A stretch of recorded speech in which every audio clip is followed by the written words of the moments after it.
being able to speak to everyone, hear what they're saying.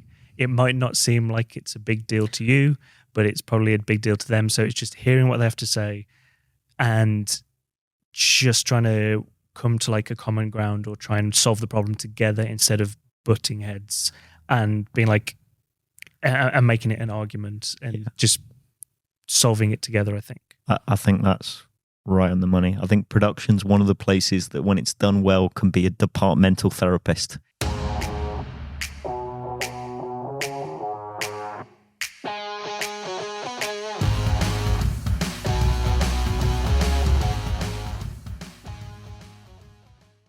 Welcome to Filmmaking Framed, the show where we interview industry professionals to find out the tricks and secrets behind the silver screen.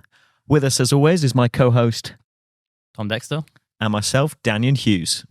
Today, we are with rising talent in the world of film and television production office, Mike Saxon. Mike started as a production trainee on His Dark Materials in Cardiff and now works as an assistant production coordinator with recent credits including The Marvels and Ant-Man and the Wasp: Quantumania. Hello, Mike. Hello, lovely to be here. So, Mike, we always like to start this podcast with asking our guest a bit about what your role is and how your department is kind of structured and how it fits into sort of the general ecosystem of the film industry. So my role is I'm an assistant production coordinator, sometimes abbreviated to APOC. It's sort of a mid-tier role in the production office. Tend to work quite closely with the coordinator themselves. Production as a whole, it's sort of like you deal with a lot of logistics and paperwork and admin. You're there to basically organize the shoot and any problems that might arise. Yeah, you're very much like the central point and you're like a service department and you help all the other departments be able to do their job. And pretty much every department will speak to production because everything goes through. You cover things as much as like how people are paid, all the way through to how they get their kit and how they turn up, and you're literally running everything. Yes, essentially. I don't want to pick it up too much, but what does a kind of standard week look like for you? So what kind of tasks fall on your desk as APOC? That's the fun thing about being an APOC actually, is that job to job, your role can change quite drastically. So if you're a prod sec, which is a secretary, which is the role lower down, or one below APOC, I should say, your day would be purely like doing crew contracts and a lot of file distribution and admin and paperwork and things like that. Whereas being an APOC, you're across anything your coordinator doesn't want to be across, essentially. So it can change a lot job to job. A lot of times there's a dedicated travel and accommodation coordinator, and that falls under that remit. Very good people to get to like you, I can assure you. Yes, you get the good hotel rooms that way. Yeah. And very bad people to piss off. Yeah. You essentially cover the things that a coordinator has not enough time to do because they are, they work tirelessly, and it's one of the most thankless jobs in the industry, being a coordinator. And so it can vary from job to job, and you do like a lot of like cash contracts and dealing with like vendors, and sometimes you get some things from the production manager's plate, like doing tech POs and ordering plant and stuff like that. So it's very much the assistant part of assistant production coordinator is you're assisting the production coordinator, absolutely, so whatever they need. Yeah. Could you briefly sort of explain, okay, so you're coming into the industry, you start as a production trainee, what a few tasks a production trainee does, how does that differ from a production secretary, assistant production coordinator, and what's the difference between a production coordinator and production manager? And I get it will change job from job, but roughly. Obviously, it will change job to job because some production managers and coordinators have different ideas of like how they feel the office should be structured, because whatever works for them might not work for someone else. But production runner or trainee or assistant or whatever they want to be called will often be on their feet quite a lot. It's quite a lot of just general office assisting, so making sure kitchen's stocked, people have hot drinks, stationery's been ordered, printers are all working. Often they become a bit of a printer assistant and not a production assistant.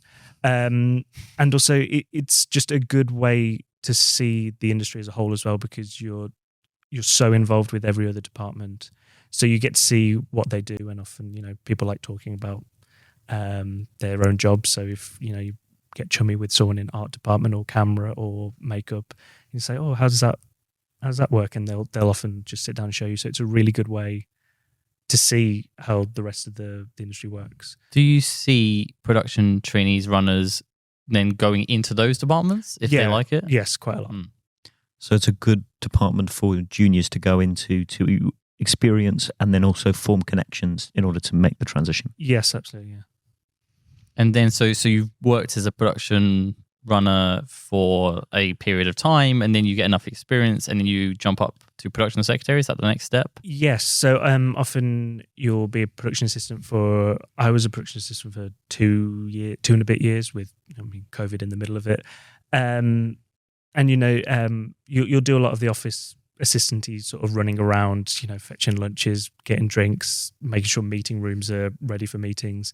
But often your coordinator will hand you can you be across this? And it's a bit more admin-y, a bit more, desk-based. And it's sort of just building that up and building up the knowledge, and then, making a bit of a jump to production secretary. And what's a production secretary's day-to-day look like? It's a lot of crew onboarding. So obviously production tend to be first ones through the door with accounts and locations, as you know. All the crew need to be onboarded, and that's, adding them to distribution software and getting their contracts done and sending them scripts and NDAs and things like that.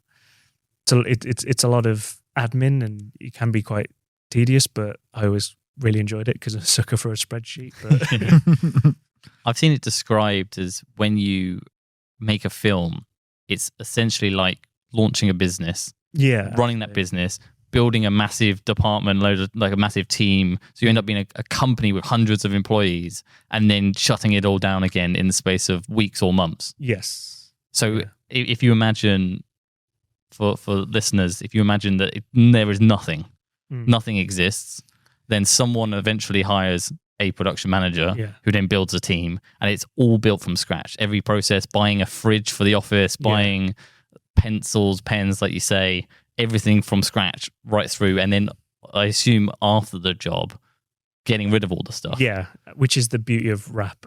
Well, the beauty and the awfulness of rap is then packing it all the way. It's almost like cleaning up after the party and everyone's left and you're just there with a dustpan and brush. Yeah, I'm part of a production online group on Facebook, and I do have to say it's quite good that a lot of productions will say, "Hey, just finished up a job. Here's a list of stuff we've got." Yes. And jobs that are just starting up go, "Oh, I'll grab that." Yeah. So in that sense, it's quite environmental. Yeah, absolutely. And it is getting better with that. People like posting their asset lists and then poaching stuff because everyone always needs a mini fridge or a microwave or a kettle or something. Can you give some examples of those Facebook groups? The only really big one that I'm in is Production Rabble, which is, I think anyone who works in production knows of it. So if you're wanting to, make a short film or whatever audience where you are looking for free props, that's a good one to join, because often you're not looking to get the value of the item, you just want it picked up and gone. Yes. So you do sometimes sell items. It's like especially smaller films will sell them to recoup some of their budget. Yeah. Had that once before on a job where they had a props and asset sale at the end. Would you agree that the larger the project is, the more valuable stuff they're willing to just give away to get it done? I or guess, do you think it's like a U-curve where the really big budget have the money to pay people to sort stuff? Often with big studio stuff, they'll have an assets person. And it's like, well, we might need this somewhere down the line, so it's all going to go into storage. Or they'll just have another production going straight in after. So it's well, everything can just stay in place because the new production is going to take it all over. Especially because these big studios are now paying for spaces in UK studios. So one company will have Pinewood, another company will have Shepperton. And so they're there and every production's there. So they can just keep moving things through. Yeah. Important question. Do production people take some of the office plants home at the end of a job? Often, yes. Would it be fair to say that, like, as a location manager, you will never run out of bin bags or cable ties? As a production coordinator, your equivalent is? Yeah, and extension leads. Yeah. Yeah, extension leads. If you need small sundry items, work in film. Yeah, end up with too many. I think Danyon acquired a sofa from a green room. I did. I acquired Hugh Jackman's sofa from The Sun. Oh my God, you could flog that on eBay for tens of pounds. Yeah, there's no verification on it. Yeah. You needed to get a selfie with Hugh on the sofa. Yeah. Amazing. So that gives us a rough idea about the department. Mm-hmm. What was your entry point? So I guess going back, when did you decide that you wanted to work in film? What decisions did you make? Was it as a teenager? And I guess what was your first steps? I didn't even think about it as a career because I grew up in, quite a small village. Thought, filmmaking's, done in Los Angeles. And didn't think of it as a career really until going to university. Yeah, went to university and joined the Film Society and thought, it's just going to be, we're going to go to cinema and then go to the pub and talk about the film, and was quite happy with that. And then sat down on like the first like social, and I was talking about like what films we're going to make this term, and I was like, we're going to make films. And I mean, it was just a bunch of us running around with a camera making very amateur stuff, but through that realized there was an industry in the UK and in Cardiff especially, which is where I went to university, and then started to think of it more as a career. So finished my degree and thought, no, this is what I want to do. Gave myself a deadline. I was like, well, if I don't have a job in film and TV by the time I'm 25, I'll try and get a real job, like a grown-up job. So I worked part-time at a supermarket for a year and a half, I think, while emailing literally anyone I could, and applying for anything that I saw on the internet. And eventually I'd heard that there was a production office or a production company starting up in Cardiff. Went on their webpage and spammed the contact us section for 6 months straight. I had a notes page on my laptop, and I'd copy and paste the email into the email, like little email box, and sent email to them every single day for 6 months to no avail. And then I think another 6 months went by, and eventually someone emailed me and said, "Hey, I've just looked at our inbox and we've got like 90 emails from you. Are you still interested in work?" And I was like, yes, absolutely. And she was like, well, we don't have anything now, but stop emailing us. We'll give you something when we can. Exactly. They're like, can I keep your contact details and email you at some point in the future if you've got work experience? I said, absolutely. And then another period of time passed, and they got back to me and said, look, we've got some opportunities for work experience coming up. What are your areas of interest? And I didn't think I'd get that far, so I hadn't thought about it. I was like, well, which departments can I work in? Yeah, which departments do you offer work experience in? And they were like, production. And I was like, oh, that sounds good. You had me at, would you like to work? Yeah, exactly. I was like, well, I don't have any like skills. Yeah. I could do like admin and spreadsheets and logistics and stuff. So that sounds pretty good to me. How were you at making a cup of tea and or a coffee? Coffee, I had to be taught. I'm not a coffee drinker. So my first day, someone asked for like a cafetiere of coffee, and I was like, I don't know what that is. Where do I put it? For all the juniors out here, it is surprisingly employable if you can make your bosses a good cup of coffee or tea. Any form, an espresso machine, a cafetiere or an AeroPress or an instant. I'm not a coffee drinker either, but I benefited from, I worked at Costa Coffee as a teenager. Oh, there you go. So I know how to make it, even though I don't like it. So yeah, that went a long way. And then they said, do you want to come for a week of work experience in a production office? And I said, can I do 2? And they said, sure. And they were like, oh, just by the way, this is for Welsh residents only, because it's through Welsh scheme. I was like, yeah, I'm a Welsh resident. And they're like, oh, well, can we have you? Did you have to put on a Welsh accent? Well, this was all over email. And yeah, did 2 weeks. Absolutely loved it. Loved the energy. And I was like, yeah, I really want to do this. And I was very lucky to be asked back as a full-time production staff member on the second series of that TV show, which was His Dark Materials. Amazing. So presumably you went to university at the age that a lot of people do, 18, 19? Yeah. So when you said given it till you were 25, you gave yourself 4 years. Yeah, I was 21 when I graduated, and Yeah. I think I worked at a supermarket for a year and a half. So yeah, I was. So you were about halfway through your time scale. I was 22 when I was offered the job, and 23 when I started. So I have a question for you that I'm sure a lot of listeners that are in their teens and are thinking about maybe doing something like this, or they've heard this podcast and now they're thinking about it. What was your degree, and would you say it had relevance to what you've ended up doing, or what were the perks of doing that degree? I went to uni to do physics, which had absolutely no relevancy whatsoever.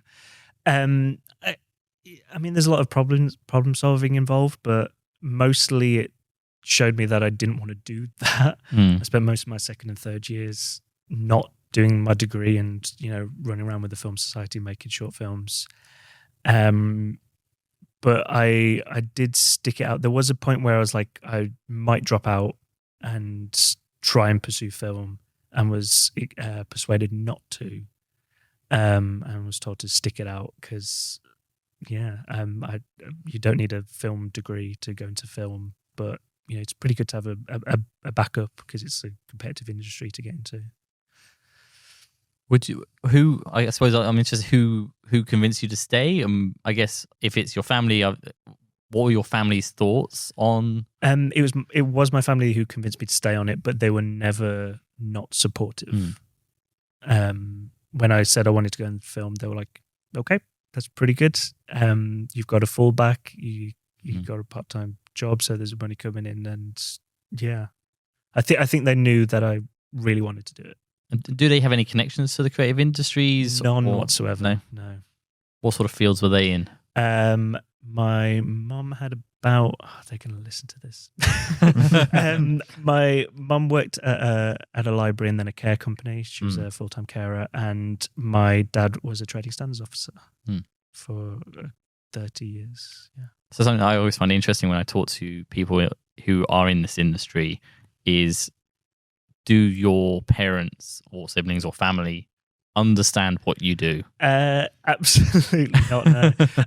Definitely not at first, because I'd always get comments like, "Oh, so you're on set, aren't you?" Almost like trying to convince themselves. And I'd be like, "No, I'm not on set at all." And like, "Oh, so what do you do then when you're not filming?" And I'm like, "Well, I do my job." So yeah, I think they're starting to get it now. I was on a TV show a couple of years ago, and we filmed in Scotland, and I was doing the travel and accommodation for it.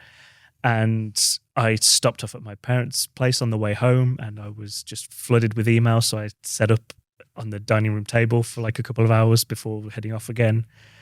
And my mom just came to the door and watched me for like 10 minutes before I noticed. And I was like, "What are you doing?" She was like, "Well, I don't know what you do." So I wanted to watch. Yeah. And I was like, this is it. And I think they started to get it then. And from then on, they've been supportive. And even through the strikes, they were supportive. I suppose from your dad's perspective, if you're trading standards, sometimes you're in the office. Yeah. Sometimes you're doing an inspection. Yes. So sometimes you're in the office in production. Sometimes you're popping onto set to hand someone something. Exactly. Yeah. I think they do grasp it now, but yeah.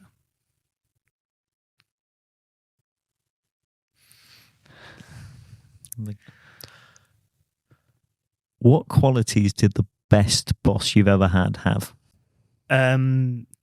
Probably just diplomacy. Just being able to speak to everyone, hear what they're saying. It might not seem like it's a big deal to you, but it's probably a big deal to them. So it's just hearing what they have to say and just trying to come to like a common ground or try and solve the problem together instead of butting heads and being like, and making it an argument and just solving it together, I think. I think that's right on the money. I think production's one of the places that when it's done well can be a departmental therapist. Yes, you're like just the agony aunt to everyone. I suppose when it's done badly, you have everyone's ire, where they're basically like, production won't allow me to do this, or production won't allow me to do this. Yeah, and then, I'm sure there's some of that, even if it's done well, because I think everyone wants like a common enemy to like. And I think production doesn't spend a ton of time on set, so all the set departments can get together and go, you know who has not allowed us? Exactly. Do you know who said no to me today? Yeah. It's that Mike again. Yeah, exactly. It's you know who didn't put me in the penthouse suite again? but it's resource delegation essentially. Yeah. So I mean, I just watched the live action Avatar, and I remember one of the characters said he had to decide between whether to give rations to the soldiers or to the orphanage, because he's only got one lot of food, and that's an extreme example because no one's starving on a set. Hopefully, if all things go well, if the catering's good, but it's resource delegation and deciding, okay, you've got so much budget, so if you say yes to every department's demand, you will run out of money before you finish the job. Yeah. So I guess I'm kind of interested for my own personal knowledge, and I'm sure someone will learn from it.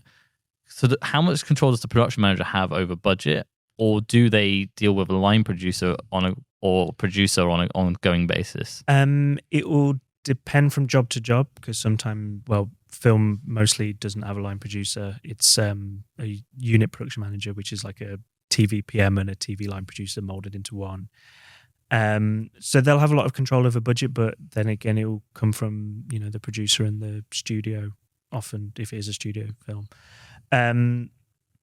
But as far as like resource delegation, I think it's mostly set out from the onset when a studio exec or on the initial budget. Yeah, exactly. There'll be initial budget, and that will come from the script breakdown of like, oh, is this going to be VFX heavy? Is this going to be? Have we got a lot of like crowd or anything like that? So there's never a point where you as a production team would be like, we don't know whether we can say yes or no because we don't have the info about the budget. No, if someone would come to me with that sort of thing, it would be sorry, this is above my pay grade. You'll have to. This is a PM question. I think there would be times when that is true for the PM, and it would be when they're waiting for departmental budgets to come in. So, for example, I've been once where I took over another job, and the person I took over from hadn't kept an up-to-date budget, so I had to kind of sort through the wreckage to work out. And when you say budget, you're talking about actual spend, or you're talking about anticipated spend? Both. Because sometimes... So in a way, it's a ledger of where you're at. Yeah, so it's... Because some things it's like, you only know once a plan has been decided. So, for example, if you're waiting for script changes, it'll be like, well, if it stays a castle, I will spend about this much. Yes. If, however, we downgrade it, then I can save it here. Or, for example, on a recent show I worked on, if we filmed in Whitechapel, it was going to cost £6,000. And if we filmed it in Greenwich Naval College, it was going to cost £72,000. And so it's like, that has a massive impact on... and it was the director and the producers were debating. So the PM, I'm sure, had... things that which way that went had a big impact, and that was just us, let alone the cranes that it would have meant for Sparks. And so if it's a film, because I've trained more as a producer in film, you would hopefully build a budget where you've got pockets of cash, and then it'd be a case of if there's extraordinary demands somewhere or unanticipated demands, you would be like, do I take some resource there? So do I cut one day of shooting and then therefore free up some cash for a crane or the Naval College? So it's a fluid thing, presumably, and you as an APOC just adjust as you go. Yeah, you have to sort of adjust on the fly. And one thing I will say film on the whole tends to be pretty good at is zones of responsibility being fluid but delineated, in that it's like I can come to you and go, can you give me an answer on this? And you're like, no, this is something I have to go speak to X about. And that's fairly common that it's like it's okay for you not to be able to give an answer to something? Yeah, I think the sentence I say most on a weekly basis is, I don't know, but I'll find out for you. Yeah.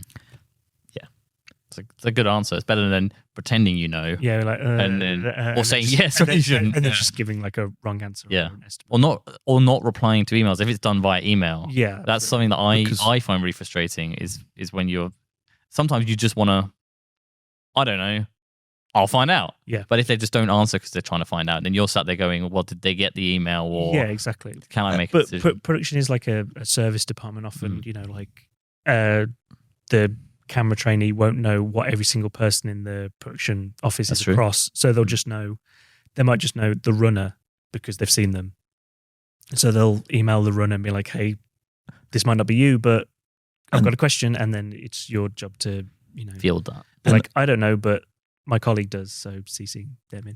And I'm curious if you agree, but I think on the whole, it's better to contact more junior than can give the answer than to go the other way and contact a more senior person that needs to answer. Yeah, I'd always err on the side of don't flood the PM's inbox. With, Dear PM, I've run out of pens. Yeah, exactly. Like, bother the runner, and then the runner can put it in the right direction. Exactly. Yeah. Or they can just speak to the PM at a time that's, And it can be that the production coordinator has a meeting with the PM and is like, here's the 20 questions I need to ask you. Yes. And they can knock that out in one hit and clear the decks. Yeah. Often that's will depend on like the PMs and the coordinator's relationship. If they're quite close, because often, you work with the same people, it might just be that they're sat 5 yards apart and there's a constant dialogue.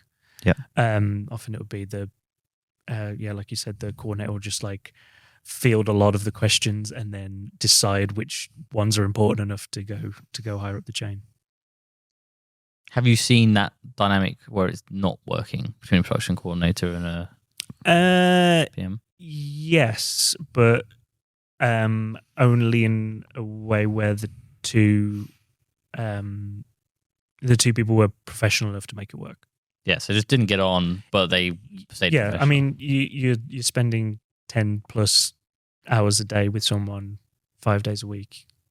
At some point, you're not going to get on. And you're tired. And you're overworked and stressed.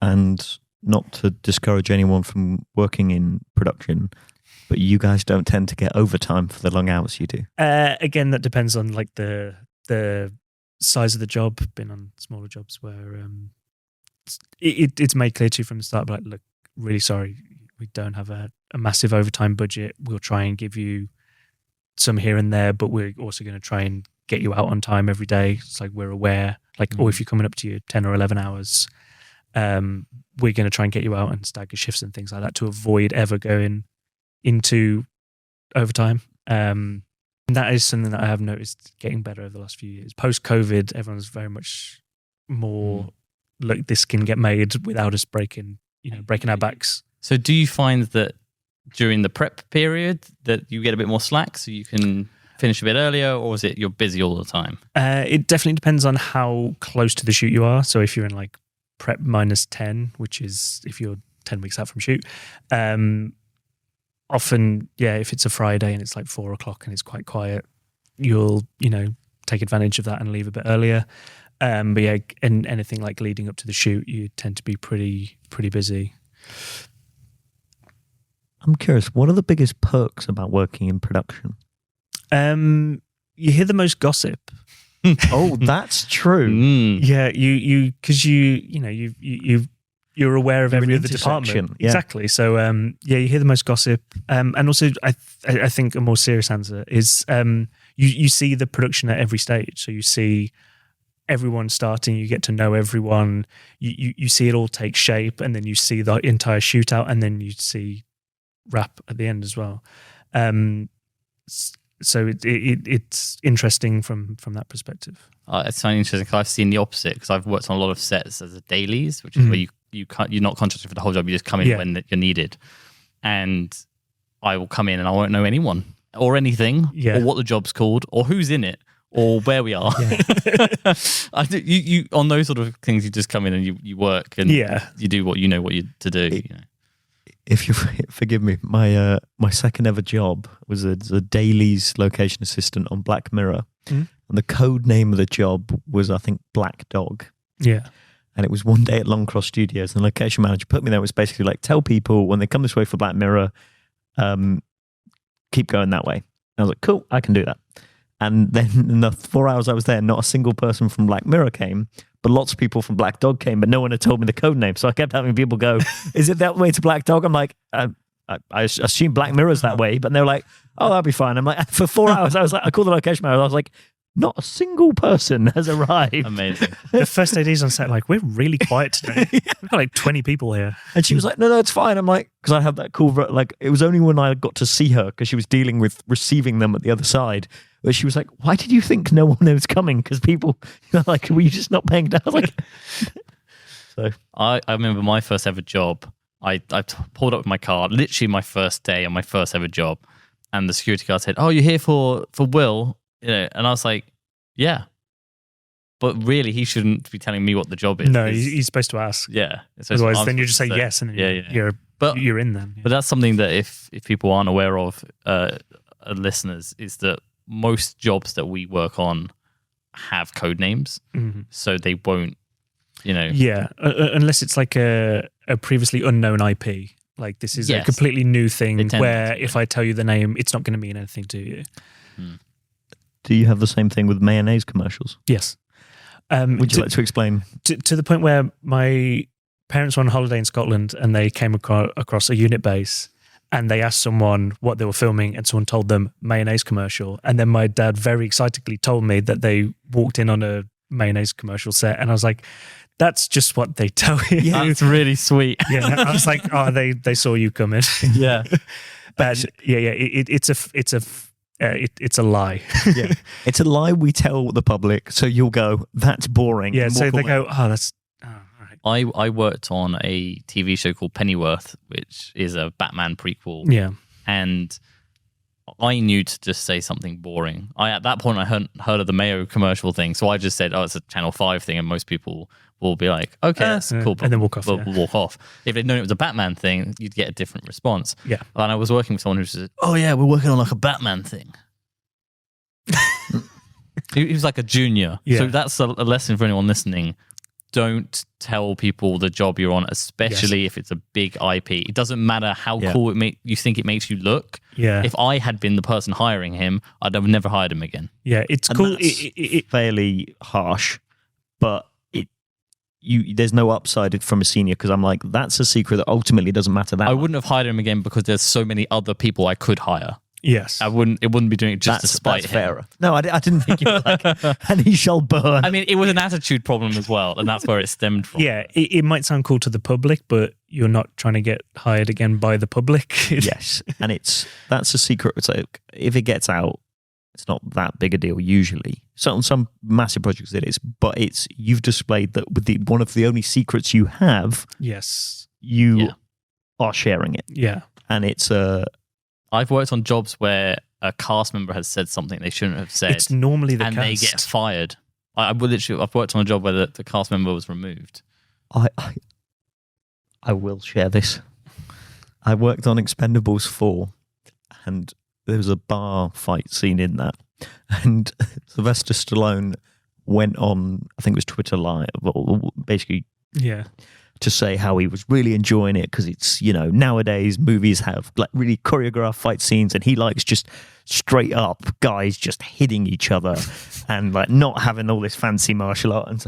And I showed this to the head of production exec. It was someone very senior, and they were like, under no circumstances do you allow the stunt team to see that Stallone is saying this. Yeah, Jesus. It normally is cast as well, and they sign NDAs just the same as everyone else, and then you get like background extras being like, "Oh, I'm on this for the day." And like, never post anything for socials. Yes, and plenty of people do, but it will never be an upside to your career. And there are people who will go, "Cool, can't trust you with a big project." Yeah. And they'll just, and as Tom said, it's sufficiently competitive that it's not that it's unforgivable. It just, there's now a separation, and you'll go to the next name on the list. Yeah. Is there, in this vein, is there something you've seen someone in production do that was that egregious that they really shouldn't have done and it really screwed things up? Yes. What sort of thing can you do really wrong? Steal the money. Well, yeah. Other than murdering and stealing. It was, overly sharing on social media to the point where it was a vlog of their day. Wow. Yeah, don't do that. That's a bad idea. Yeah, that's never a good idea. Yeah. There is no production, however small, that will ever say yes to a vlog. Yeah. Interesting. Yeah. Okay, so on a lesser vein, what would you say was your biggest, not necessarily biggest mistake, but what is a mistake you've made and what did you learn from it? I don't say that I've made no mistakes because I'm sure I make loads, but Everyone in every department does. Yeah. Particularly when you're tired. I've never posted on a picture on social media of anything that I've done for fear of there being like a tiny thing in the background, like, oh my God, it's that. I'm sure people are aware of things that I've been working on as I've been working on them because of... But not necessarily in that vein. Is there anything regarding your your role? yeah. Did you forget to book someone's accommodation or did you book accommodation in a red light district by accident or whatever it might be? Yes. When I was a runner, I was doing sides one night, which is you're printing the script pages for the scenes that you're going to be filming the next day. It was very late. I was very tired. My coordinator had entrusted me to do it, so he'd left for the day because he'd probably just done like a 17-hour shift or something. So I was the only one in the office, and I the printer packed in, my laptop like overheated, printed sides because it was like, this was pre-COVID, so it was like you're doing sides for literally everyone on set, and it was like 10 pages of sides, so it's like a decent chunk of paper. Yeah. So my laptop overheated and crashed and wouldn't turn back on. The printer was broken and wouldn't print. So I didn't print all of them. I printed about half, but they were watermarked. And it hadn't got to cast one. And it was his first day of filming. What did you do? I panicked, messaged the other PA who was going to be in the morning after and be like, hey, look, like this has happened. Can you please print them as soon as you get in? I left like a post-it on his desk and I was just like, I'm going to go home. It's like midnight and I'm in again at like 8. I probably would have broken my turnaround. Can you just finish printing them? This has happened. And woke up the next day to a phone call from my supervisor being like, cast one's just sat in the makeup chair and asked for his sides and they're nowhere to be found. Where are they? And I was like, oh, shit. What happened with the other PA? They didn't see it, or? Well, he had his makeup call was a lot earlier than the PA was going to get in. His makeup call was like 6 a.m.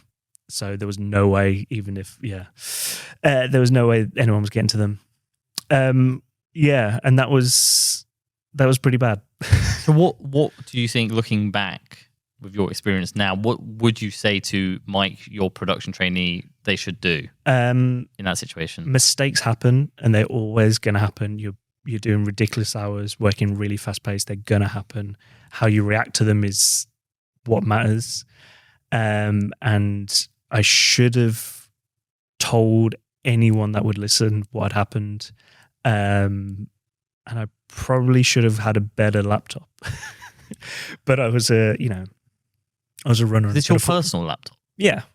Yeah, you use personal. Yeah. But do you get box rentals at that level or no? You get box, yeah. Box rentals, for anyone, again, who doesn't know, is they give you a fee on top of your daily fee to cover the use of your personal. Yeah, it's often capped to like £500. It's like £20 a week sometimes. 25 for us. It's probably around Clearly 25. locations are more. To be fair, you're more likely conclusion. to damage your laptop on the fly on location That's than true. in an office. Yes, true. That's the $5 for you. Thank you. It's hazard pay for the laptop. Yeah. Yeah, I think you're right on the money about message everyone. Yes. Or handwrite the script out. Yeah. And put non-watermarked ones in so that Yeah. I think what ended up happening was the second was just like, well, I've got mine, so these are now yours. But for a lead cast member's first day of work, not a good look. Can you talk about, because I've suddenly realised we've made an assumption, can you talk to the audience what a first cast member and a second cast member and what that is, yes. how that works? So when cast members get cast, they're normally assigned a number, and that's often how you will refer to them, just as shorthand. And it often reflects seniority and often reflects how much they appear in the show. So cast 1 will generally be your lead. If it's a Mission Impossible, that would be your Tom Cruise. Thankfully, it wasn't Tom Cruise's sides that I didn't print. It was someone else's. So yeah, it'll tend to reflect seniority. Yeah. And you use those numbers. So they're in the contracting stage. They are also in the contracting stage. Yeah. And sometimes I think I've only just started doing cast contracts for the first time. I think often it will be negotiated as well. Like this person has to be in the top. You don't negotiate the contracts? No, that is normally done by casting. You just process them. Or the producers. Yeah, I just process them. And then to when you build a schedule for the audience's sake, you would build. You basically have the scene. You break down the scenes, and you go 1, 3, 5, and 9 are in this scene. Yeah. And you just list the numbers. And it's a way you can see who's in what scene. So when you're organizing the schedule, you can go, okay, I can't have one in all those scenes because it just doesn't make sense logistically. Yeah. Or it would overwork them, or we won't have time to get the stunts ready. And it's just a way you don't have to write out Tom Cruise on every. Yeah, it's shorthand, but also a confidentiality thing. Yeah, good point. Because if you see emails, if say you're out and about and you've got your phone out and you have an email come through that says cast 3, no one knows what that is. Everyone's like Ian McKellen. You're like, oh, Ian McKellen's coming? Exactly. Like, makes sense. Or if like a call sheet leaks or something like that. Another question we really like to ask is, what would you say is the temperament or skill set that someone should have if they're interested in going to production? There's definitely a personality type. Like every office that I've been in, everyone normally gets along because everyone, like I said, normally same personality type, normally like quite thick skin, hardworking. They just like get on with it. It's sort of a department where it helps if you don't expect praise, because if everything goes well, no one will say anything to you, but as soon as something goes wrong, you'll know about it. So yeah, it's I think just like thick skin and just the ability to just knuckle down and get on with stuff and not take things too personally, because people will complain at you and often it's not your fault and you can't do anything about it, but you just got to be like, yep, that sucks. I'll try and help, but I might not be able to. I think that's right on the money. Both in the when things are working, production is not praised, and things can be going wrong for something that was not birthed by production, but they're the one that has to deliver the baby. Yeah, absolutely. If someone parks their van in the wrong place and ends up with a fine or getting towed, you have to deal with the consequences of it, but you didn't park the van. Yeah. Trying to think. What are the worst? I mean, I suppose this is the opposite answer, but if you had a trainee come in, what would they do where you'd go, this person is not going to make it? In production, they might still work in the production, industry. Yeah. Not having a thick skin. Maybe like apathy or needing the glamour of set. Yes, if someone's like constantly showing that they actually aren't interested in the work or just using it for a stepping stone, because it does happen. Like people do come into a production and then they'll actually be more interested in something else, and that's absolutely fine. But then if you mentally check out and physically check out of the job you are doing, then I see, and I'm from location marshalling, I'm sure you see it from production assisting as well. You get people who make a mistake because both departments are really good stepping stones to others, but it's people will come into the role and then they will try and spend the time networking with the department they want to get into, and it's like, no, impress the department that hired you, Yeah. we will connect you with people. Yeah, absolutely. It's natural because of how much you see as a production assistant when you first come in. You're involved in every department. It's natural to want to network a bit. But if you sat on the production truck on location, you're like, where's so and so? They've been gone for like hours, and it turns out they were just on set chatting. It's it's not a good look. I worked with a location marshal once who used to take 45-minute toilet breaks. Throwing that out there for our listeners, and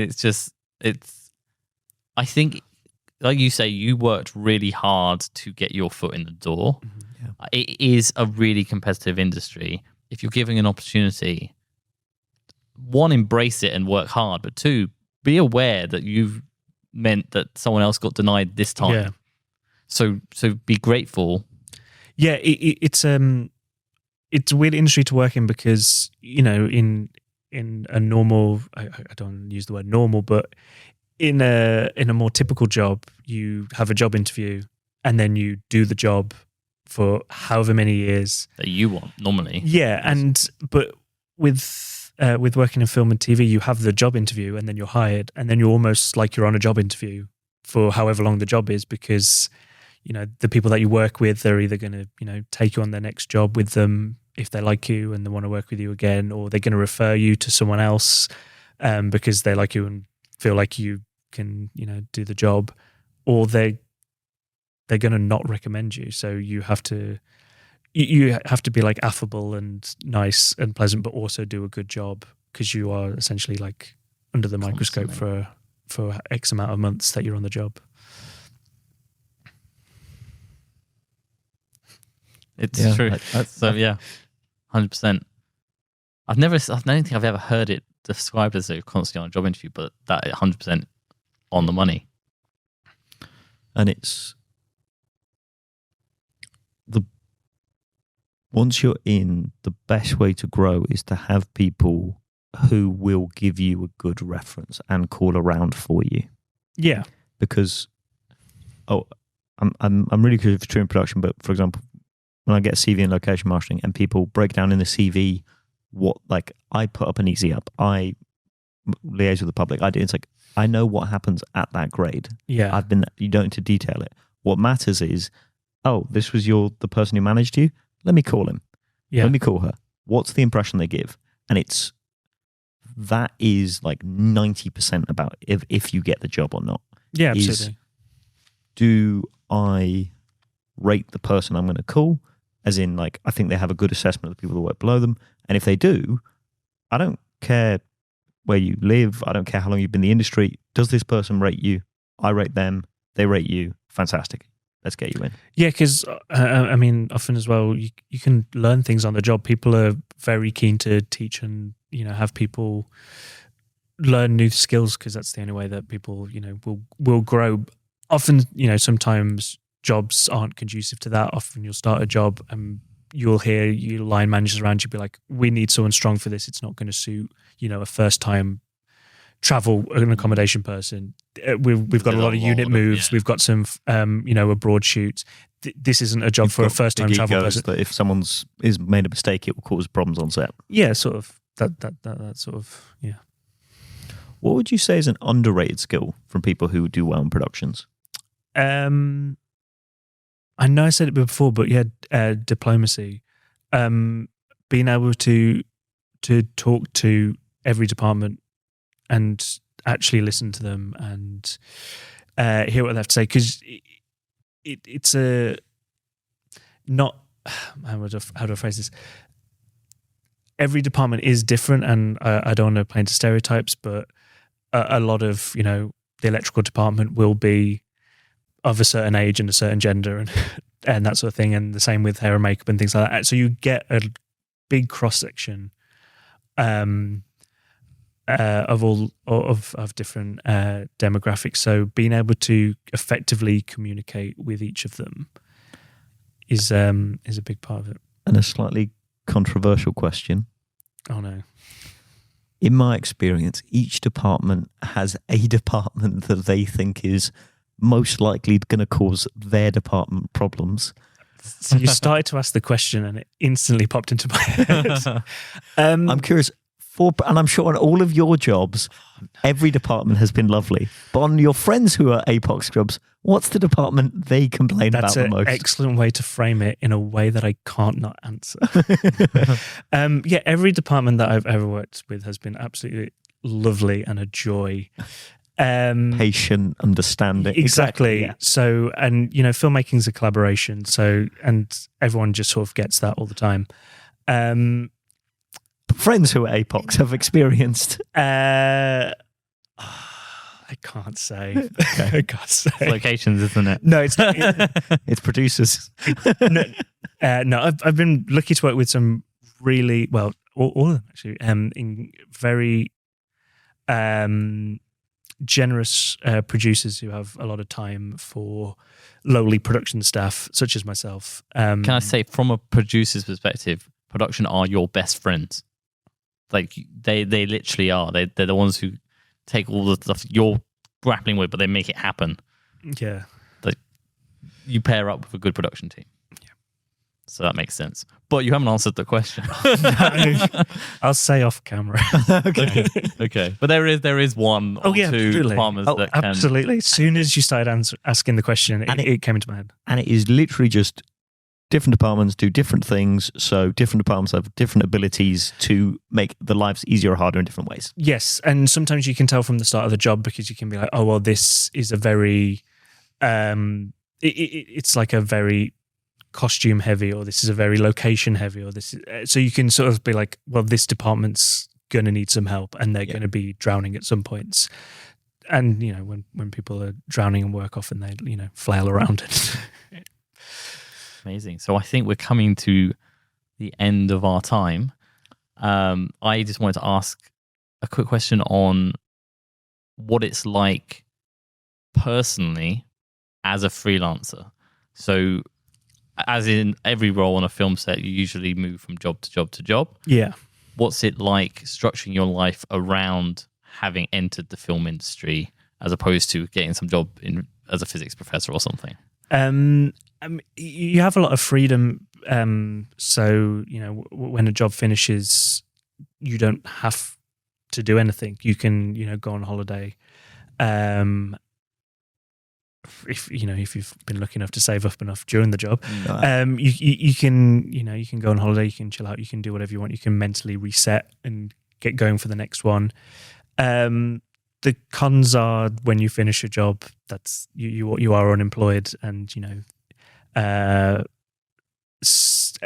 there's certain aspects of society that doesn't help. When you're searching for flats or trying to get a mortgage or trying to pay your rent, it's being unemployed every 6 months. Landlords don't tend to like that,